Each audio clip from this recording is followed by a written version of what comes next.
Bali sudah seharusnya memikirkan bagaimana agar Bali tidak hanya bergantung pada sektor pariwisata dengan mengembangkan sektor lainnya. Hal ini sekaligus mengantisipasi saat sektor pariwisata Bali lesu sehingga secara signifikan tidak terpengaruh pada ekonomi masyarakat.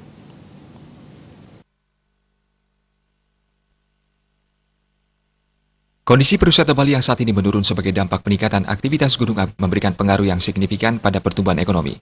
Kedepan Bali harus mulai berpikir serius untuk mengembangkan sektor lainnya seperti pertanian. Terlebih lagi dalam setiap pembahasan anggaran dan kampanye politik, pemimpin daerah menjadikan sektor pertanian sebagai peluang yang bisa dikembangkan.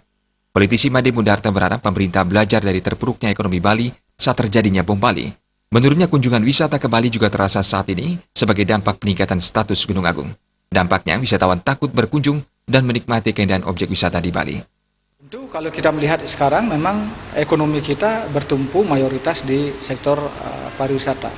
Namun kan sektor-sektor lain itu ikut menunjang kan, seperti sektor pertanian, ya, perkebunan, perikanan, dan seterusnya itu saling menunjang dia.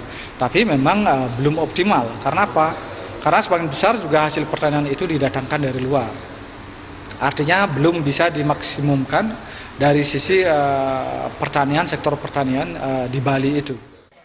Mendukung sektor pertanian, pemerintah juga harus memikirkan perbaikan infrastruktur. Beberapa petani justru mengalami kendala dalam memasarkan hasil panennya karena kurang memadainya infrastruktur.